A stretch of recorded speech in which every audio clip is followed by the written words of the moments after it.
No Sun by Sam Rus. That's what we're looking at today. So this song came out in October. Here I am breaking the session of this song down in January. Here's a bit of what it's looking like outside. So I'm really feeling the lyrics of this song right now as there's no sun to be seen out in Ohio. So I'm gonna play a bit of this master and then we'll get on to breaking down the track.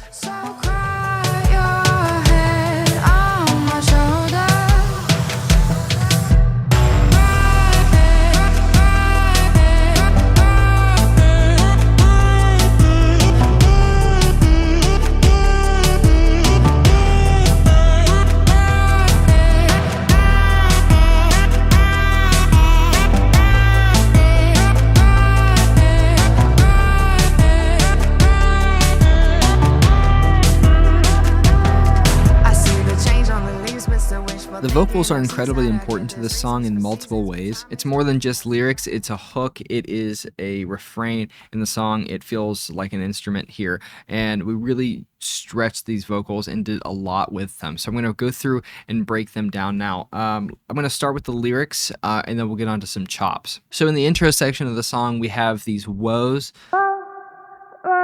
Starts with the melody. Then we add a third, a fifth, and finally another interval.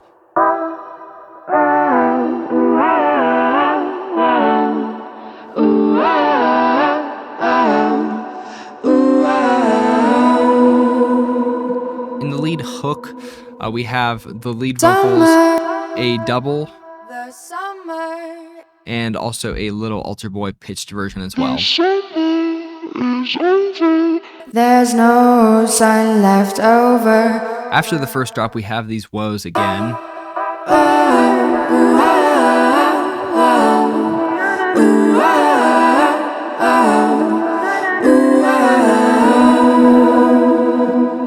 So the feeling for this song was to keep it really atmospheric, very up in the clouds. Tons of echo and reverb to help get that feeling across. The one other thing is I've done a lot of reverse reverb kind of stuff here where I've taken one shot to the vocals, sent them to a reverb, flipped them around, and added a couple other effects to get a really cool atmospheric feel. So here's one example of that. These are just kind of sprinkled out throughout the track. The transitions from section to section just feel so much more buttered up and smoothed out. It really feels like the cherry on top throughout the song that gives the song some momentum as we're going through. So let's get on to the vocal chops. This is one of the things we spent the most time on and had the most fun with while working on the song. So in all honesty, we were trying to build out the song, trying to kind of stretch out the arrangement because we had some vocal ideas. We didn't have a ton more than a verse, hook, and another verse really. So we wanted to use the vocals in another way to help build the song. So here's the main vocal chop that's in the drop of the song.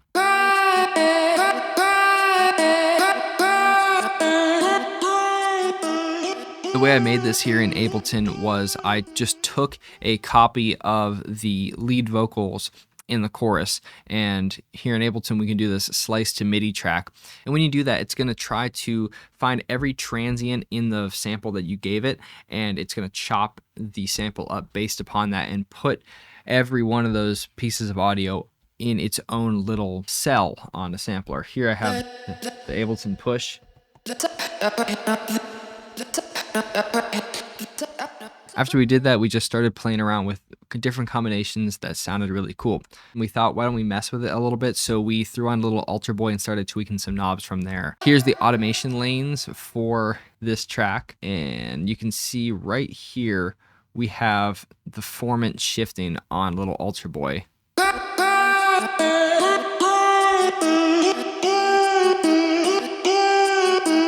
And then as we get to the end of this section, it sends this track to some more reverb, to a crazy delay, and then it starts to filter it as well. And it sounds like this.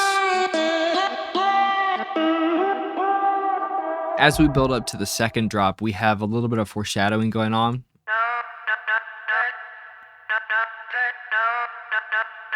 And then if I unsolo here, you can hear how a little bit of this chop is played right before the second drop.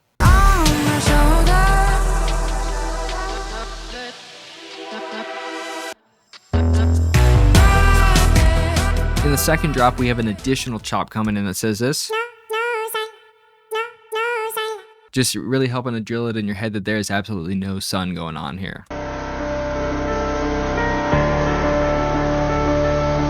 Goodbye. I first heard the idea for this song over a voice memo. It sounded like this. The summer is over, there's no sun left over. And I love receiving these ideas over voice memos because it just feels raw, just feels real, and it helps to like just get the idea across. It's not going to be perfect or whatever, but I want to hear it. I want to hear the idea in its like purest form as you just came up with it, and then we can go and like try to finesse the details later. So this was actually really inspiring to me. So let's move on to the instrumental. I'm going to run through these synths real quick. The main chords of this track are coming from this Native Instruments Cloud Supply, and we're just slowly kind of opening the filters and tweaking some knobs here, but it's super simple.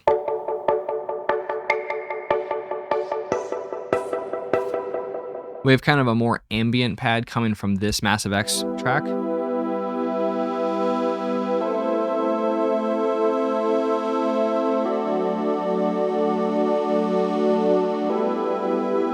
This starts to get a little chopped up towards the end.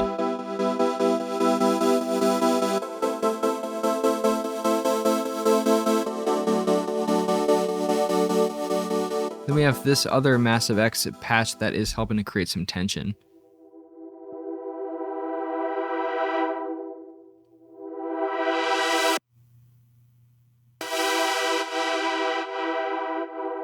In the leads, we have this Serum patch.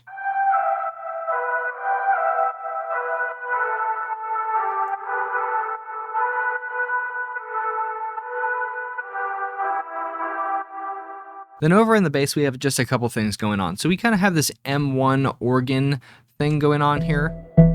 This is with 2 tracks. Then we're building on it with this Massive X patch.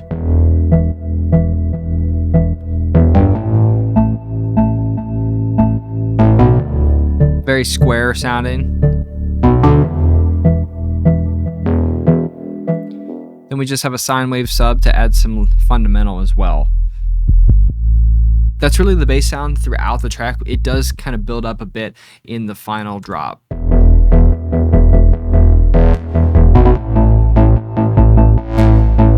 Little filter modulation, that's all.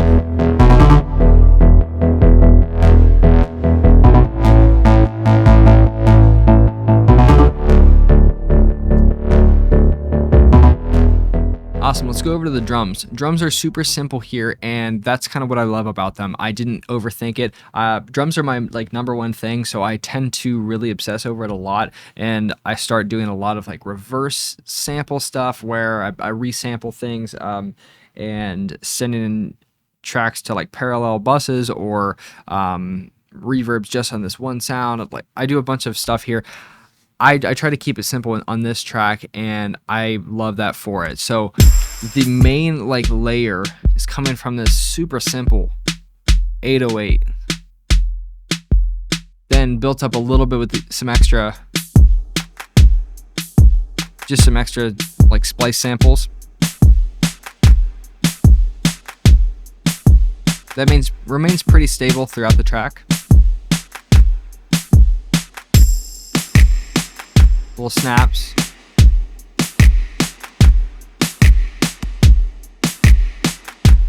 Then we have a few percussion hits going on.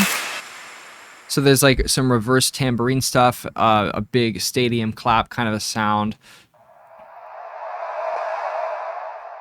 Just kind of whispery sounds there. Here's another impact type of thing. Just to help accent the 4th beat of a measure or like the 4 and kind of thing. The one thing we spent the most time on with the percussion and the drums in this track is building up before the second drop. So we tried to create a bit of a marching feel, and we broke that out with a few different instruments. So here we go, let's build this up. We have a shaker, we have some sticks, all action strike stuff, and then we have this real snare, sleigh bells, then some toms.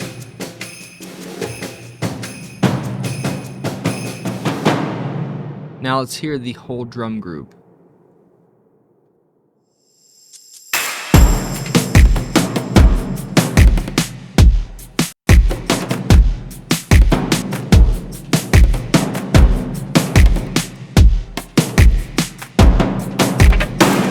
We have a couple splice loops helping to fill the gaps in between, but they're real simple.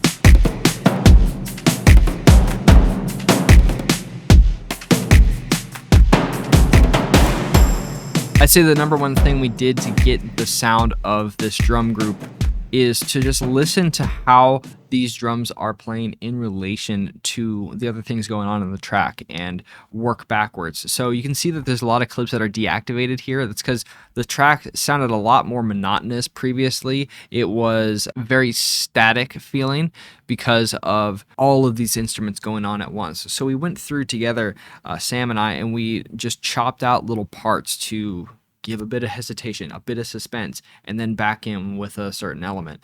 You can hear that especially in these MIDI sections here.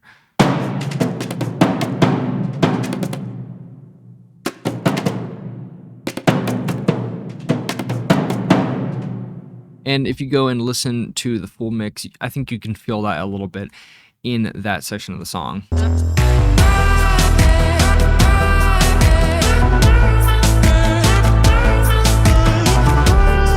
The percussion bits almost stop to react to that no sun chop. So that's a bit of an arrangement thing that we did there to help give the song some more dynamics.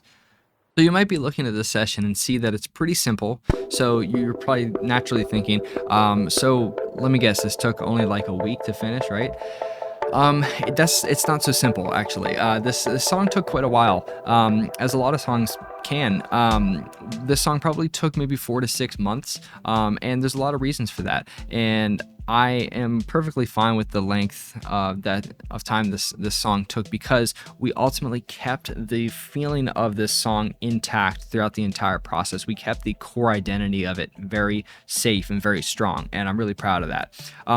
One thing that can happen when you're working on songs for a long time is that life starts to creep in a bit, new inspiration starts to creep in a bit, so that original idea you might have for something can ultimately start to, like, you feel a sense of like, oh, let me go back and change it. Let me take this new inspiration I feel from whatever new like music playlist I'm listening to at the gym or something. Let me go try to take that and work some of that inspiration back into this song I have.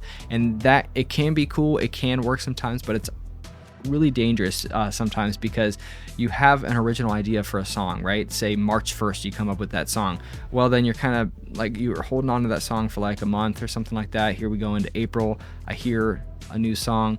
Oh, let me go back and, you know, put those ideas into that original song I was working on. Keeping an emotion clear in a song is really important, I feel like. Rick Rubin talks about that a little bit in his book, The Creative Act. He talks about how when you are holding on to a piece of music, a piece of art, a piece of poetry, whatever, you should strive to finish it in a certain amount of time, because you want to be able to look back at it later and see it as emblematic of the time from which it came. While this song took a little bit of time because life gets in the way, Sam and I are pretty far apart from each other, so trying to schedule things became a bit of a process. We kept that feeling very clear of what we wanted to go for in the song. Atmospheric, big beats, chanting, kind of repeating vibe, and not much more to it. And we held strong to that, so I'm super proud of that in the song. Here we are at the start of 2025, and I'm looking to work on a lot of awesome electronic music this year.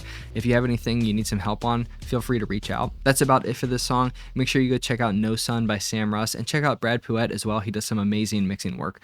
Thank you so much for checking this video out, and I'll see you guys in the next one.